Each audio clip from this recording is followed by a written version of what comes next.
Joey, thanks for joining us in advance of the race this weekend in Michigan. A doubleheader, a track that you've had some success at. Obviously, a strong year for you so far. So, just talk to us a little bit about kind of like what it means to be going to Michigan, but also just knowing that you will have two races in one weekend again with the revised schedule. Yeah, it's definitely a big weekend for Michigan, and yeah, I'm excited about headed up there. I'm actually going up there tomorrow morning to do something for Ford and a new Mach-E. So I'm really excited about heading up there and doing that with Vaughn, but also for the race itself. Races, it's been a great racetrack for us in the past.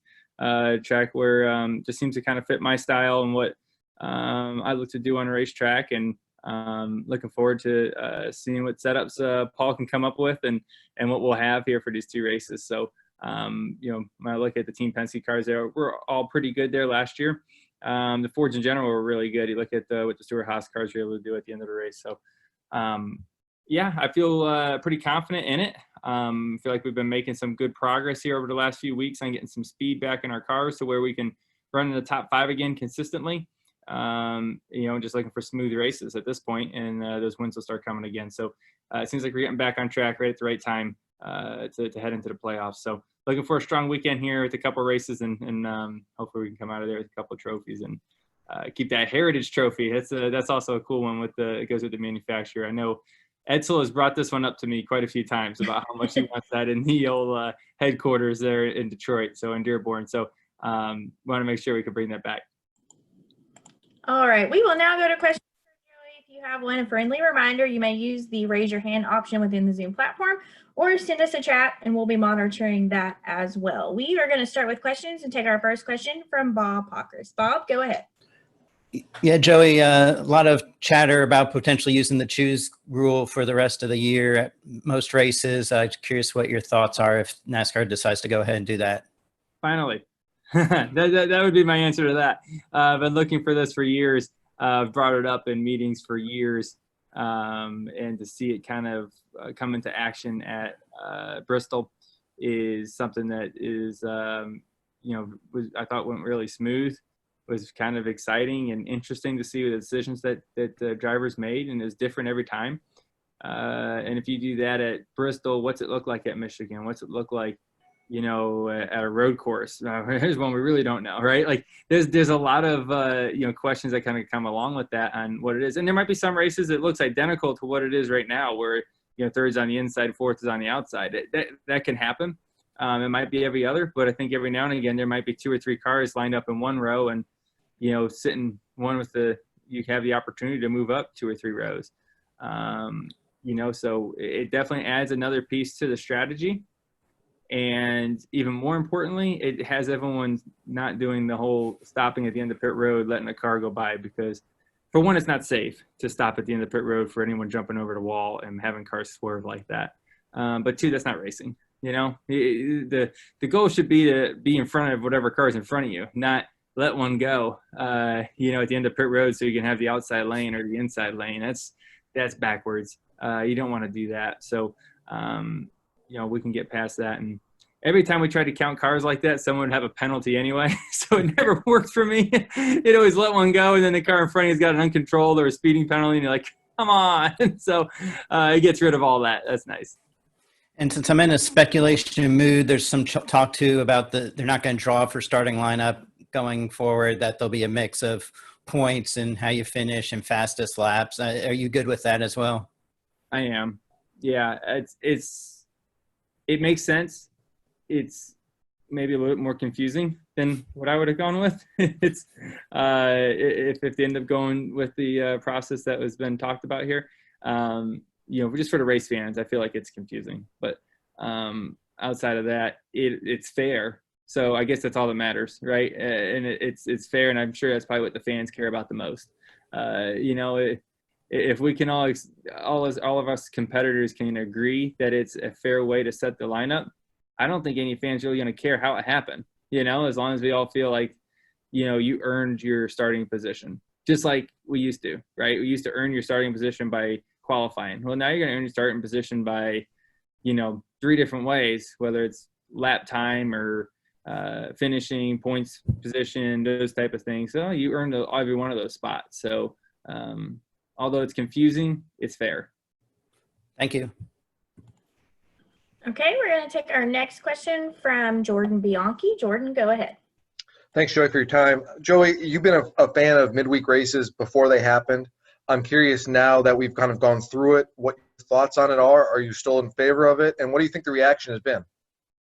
Yeah, I'm still a fan of midweek races. I think it's been actually great. And, the midweek race isn't just midweek race. Like, there's a lot of things that got to go along with it, right? Because of the timing of whether it's, you're racing that weekend. Is it a Sunday coming off another Sunday, you know what I mean? Or coming off a Saturday night race that gives you more time to prepare for a Wednesday race. Those type of things seem to really come into play. And that being a one-day show like we have everywhere now, but, just going into the future, looking at it, if practice is added back to other ones, maybe Wednesday races don't have practice, right? Maybe this is what we've learned out of this, that we can do things like that. And the Wednesday races are, no backup car, no practice, no qualifying race. Like that can be how it works, and we've proven it does work. I mean, we've done this enough since we've gone back in Darlington to prove that we can still put on a pretty good race, like there's really not much different in a lot of different ways. So this has been really good. And just like every other industry right now, we're all learning of ways that we can still do what we do and just doing it differently. And we've learned a lot from it. So that's one of the quick follow-up question. Talking with your crew chief and your team, how have they adjusted to it? Have they been okay? Has it been a struggle or anything? It's been hard. Yeah, I'd be lying if I said it wasn't hard. Probably harder this year than it would have been, if we made the whole crew chief swap last year and we had practice and the time to build a notebook and the communication was to where it is at this point of the season. You look at the first, 3 races of the season, earlier before COVID, with practice and being able to tune on our car. Paul and I were able to put a really fast car on the racetrack. And then COVID hit and it's showing up and racing. And it's like, okay, well, what do we need? Right. And it's like, well, I don't know. Like I had this last year. Well, he had, a lot of times Paul and Todd's setups aren't even close. So what I was used to and what he used to put in the car isn't even in the ballpark. So, we're trying to figure out what is the right direction to go. And you only learn when the race starts. And I don't know if you guys know, when the race starts, your hands are pretty much tied. You can do some wedge and track bar and air, but you're not making the big changes to the car. So that's been quite the learning experience. And we've kind of gone down one road and backed up, on another road, back up. I think we're going down a road now that seems to be making sense and bringing speed back in our car. So, I feel confident in that. So we'll keep moving down the road we're on right now and developing that. But just harder to develop. It's harder to get clear answers because even when you feel like you've learned something from the previous race, you're going to a different racetrack the next week. So how do you prove any theory? Perfect. Thank you, Joey. Thanks. Okay, we're going to take our next question from Jason Lewis. Jason, go ahead. Hey, Joey, thanks for joining us today.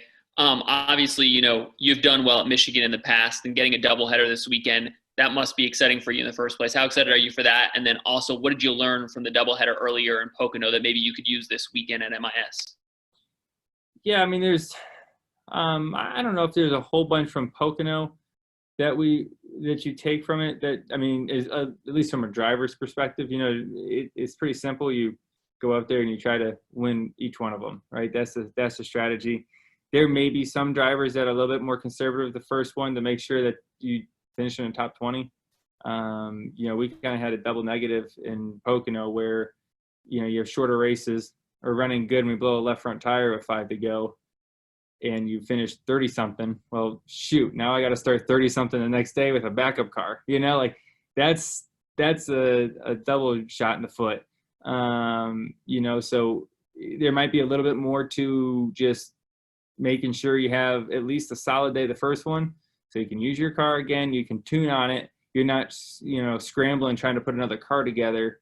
You can actually finish the race, take what you've learned and apply it to the same car and have a decent starting spot the next time. I think that might be one of the learnings, but some things you just can't control and ways too that if the wind's sitting in front of you, you got to take it. You got to take that risk. And if it hurts both races, I still think it's a risk that I'm willing to take.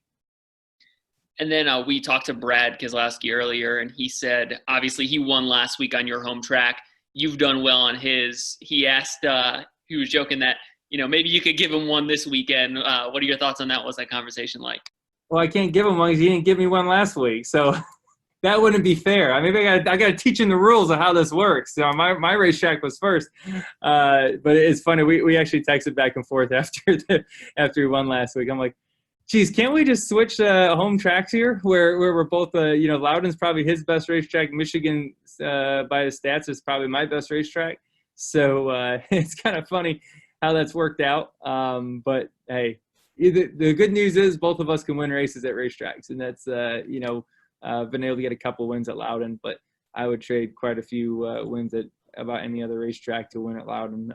That track just means a lot to me personally. And I would love to win there much more frequently. But I do feel a little bit more confident going back there now because our car was really good last week, where I'd like to kind of rerun that one. But we got to wait a year to do it. But, yeah, it's funny how that kind of works out. Thanks so much, Joey. Good luck this weekend. All right. Our next question is going to come from Claire B. Lane. Claire, go ahead. Thank you. Brad, obviously, congratulations to Brad. You guys, teammates, it's got a great momentum over there.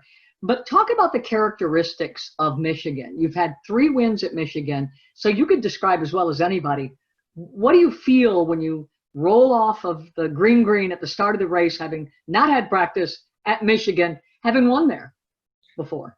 I mean, it's kind of been the same at every track we've gone to. It's just you just kind of fire off and go down in the corner, and you hope she sticks, hope it doesn't bottom out, and you kind of feel it out from there. And, all these race teams have done a pretty good job at where you don't see many cars going down in the first corner going, oh, no, and sliding up the racetrack and being a complete disaster. These race teams are all pretty good at this point, being able to consistently build the same type of race car to where, they're not searching for, to get the splitter height right. Like, all the cars are built the same now across the whole field, where everyone knows how to set their splitter heights. Everyone knows how to get, the right heights right, the overall balance that can go off of maybe some sim stuff, but a lot of just notes. And it's just where the sport's at, where as people have evolved and been able to build consistency. And that's why you don't see cars that are just out of control out there for the most part. So that gives drivers more confidence to not have to have warm-up laps, if you want to call it that, of just going easy the first couple. Everyone's gone pretty hard. Everyone was nervous about this at Darlington, and everyone took a couple easy laps. Now it's, balls to the wall as soon as we go. Like, we are going. And, that's going to be what it is at Michigan as you barrel off down into, turn 1's not bad because you don't have the speed built up, but turn 3 is usually where you're going to have to figure it all out because you got all the momentum rolling down into there. And, I don't expect anyone to be cautious at that point. So with Brad signing his contract, I know it takes the weight off of him for a while anyway, a short while. But how about for you knowing that deal is done for your teammate? Does it matter teammate to teammate? Does that make you feel like, oh, we got that done, now we can kind of work together? Yeah, it's a distraction, right? Anytime you don't have a deal in place. And that's one of the main reasons why I signed a deal as long as I did, is that I don't want to be distracted by this over and over again every year, every 2 years or 3 years. Like, I want to have some security, know that I'm in a place for a long time, and I can focus in on my race team and not be worried about, am I racing here next year? Do I need to start searching around? Do I need to start talking to other teams? But now your efforts from focusing on building a fast race car and getting yourself ready to prepare to race, you're taking that focus away to go think about and be nervous about, what am I doing next year? Where am I going? What's going to happen? Like, that's not good to have. Some people it might drive. Some people it might make them better in ways. I don't know. For me, I know it doesn't. For me, I know it's an awful distraction, and it gets me way out of the mental mindset that I need to be in to perform. So that's why I've done what I did. I can't speak on Brad's behalf, but I'm glad that they got it done. I'm glad that, Brad and I have been great teammates over the last, 7 years. And I always say one of the main reasons why I drive for Team Penske and Shell is because Brad, right? And so I'm glad to see the relationship continue with Roger and Team Penske and Brad and myself. I think this will be great. Have some fun at Michigan this weekend. Thanks a lot, man. Okay. Thanks, Claire. Okay, we're gonna take two final questions. We'll go Lee Spencer and then Woody Kane. Go ahead, Lee. Super, thank you. Joey, I heard you on Sirius the other day and you were talking about how difficult it is to pass Ryan Newman and that it should be difficult to pass other drivers. Why do you think people complain about that so much? Because isn't it called racing? And when you're talking about racing, isn't that what you want to see, that side-by-side going after it kind of mentality? Yes. I can't add more to it than what you just said. Yes, I've never understood it.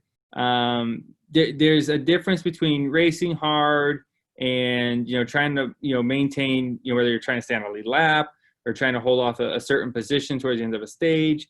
It's one thing if the guy catches you from a straightaway back and, that's going to be a little bit different. You're, 100 laps into the race. All right, well, maybe you don't make that guy's life awful at that point, and that'll come back to you.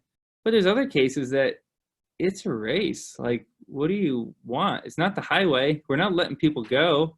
You know what I mean? It's not like someone's coming up from behind you on the left lane and you get out of their way for them. No. I mean, I don't know if you guys ever watched a highway go by. It's pretty freaking boring. So the racing part is what we all love to do and fans love to watch. And like I said on the radio the other day, fans are going to have a biased opinion for their favorite driver. That's so when their favorite driver is being held up by somebody, they're gonna look at it and say, oh, that's not okay. That shouldn't be that way. But when you put the shoe on the other foot, it's okay, right? Because everyone kind of has a biased opinion, which is fine. I don't have a problem with that. But that's just what it is. So I'm a hard racer. I'm fine with it. I'm fine when people race me hard. I'm not okay if someone crashes somebody. That's a different story, But a little bump and banging, a little racing hard door to door, yeah. That's life. It doesn't mean that it puts a smile on your face and you get aggravated a little bit, but it doesn't mean that I'd be a hypocrite if I complained about it. I know that. So you just kind of, you race and you accept it. Appreciate your time. Thank you and good luck this weekend. Okay, Woody Kane, did you have a question? Somebody asked him about Brad? Yeah, it was already asked. Sorry. Okay. Right. Okay, no problem. Joey, thank you so much for your time. We wish you the best of luck this weekend. All right. Sounds good. Thanks, guys. Have a good day. Stay safe.